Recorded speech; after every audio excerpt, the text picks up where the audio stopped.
Toplum TV-nin həm təsisçisi, media eksperti Ələsgər Məmmədli 58 yaşında həbsdə qeyd edir. Ələsgər Məmmədli 2024-cü il martın 8-də müayinə üçün getdiyi xəstəxanadan çıxarkən maskalı şəxslər tərəfindən saxlanılıb. Həbsindən bir gün öncə ona qalxana bənzər vəzin onkoloji şişi diaqnozu qoyulmuşdu. Ötən müddətdə səhhətindəki bütün geriləmələrə baxmayaraq, məhkəmələr Ələsgər Məmmədlinin ev dustaqlığına buraxılması haqqında dəfələrlə verdiyi vəsatətlərini rədd edirlər. O qalxana bənzər vəzindəki şişə görə olduqca ciddi narahatlıqlar keçirir. Davamlı baş ağrıları var. Təzyiq kifayət qədər yüksək həddə qədər qalxır. Eyni zamanda artıq qanda şəkərin miqdarı da kifayət qədər yüksəkdir.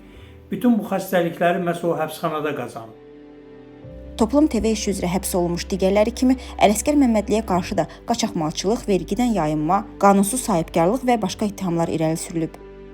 O, məhkəmə çıxışlarında bu ittihamları bir-bir sadalayaraq onların əsassız olduğunu bildirib. Ona irəli sürülmüş ittihamla bağlı məhkəmə istintaqı zamanı bütün irəli sürülən maddələrin nə qədər əsassız, saxta və cəfəng olduğu üzə çıxdı. Buna baxmayaraq, o hələ də həbsxanada saxlanılır. Ələsgər Məmmədli 1990-cı illərdən Azərbaycanda media hüququ və etikası sahəsində dərsliklər hazırlayıb, tədqiqatlar aparıb, yüzlərlə jurnalistə təlim keçib. Məhkəmələrin birində dövlət ittihamçısı onun ev dustaqlığına buraxılması vəsatətinə etiraz olaraq demişdi ki, Ələsgər Məmmədli iş üzrə şahidlərə, hətta hakimə təsir edə bilər.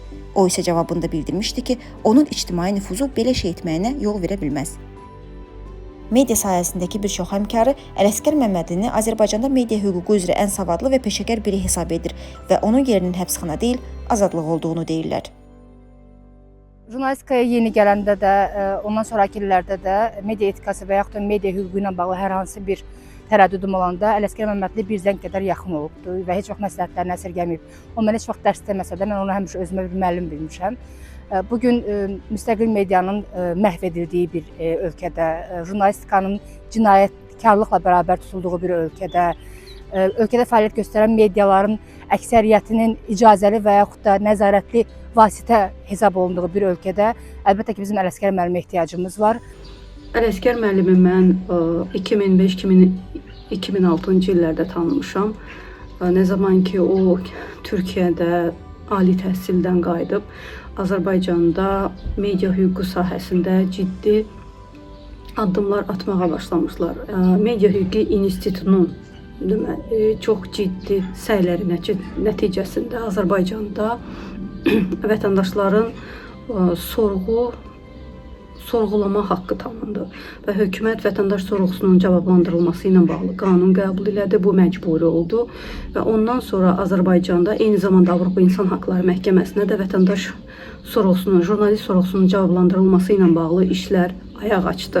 Yəni bu çox ciddi məsələ idi və hələ də biz bu hüquqdan istifadə edirik. Jurnalistlər dövlət qurumlarına sorğu göndərir və dövlət qurumlarına eyni zamanda onu yeritməyə bacardıq ki, onlar vətəndaş sorğusuna, jurnalist sorğusuna cavab verməlidirlər. Cəmiyyətin həmişə bilikli adamlara, işıqlı adamlara, öyrədən adamlara ehtiyacı olur. Ələsgər Məmmədli də mənim üçün bilikli adamdır, intellektualdır, vicdanlı, dürüst, öyrədən adamdır, cəmiyyəti irəli apara bilən adamdır. Bax, elə bu keyfiyyətlərinə görə mən çox istəyirəm, arzulayıram ki, Ələsgər bəy azadlıqda olsun. Çünki azadlıqda olmaq cəmiyyət üçün daha böyük faydadır, nəinki həbsxanada.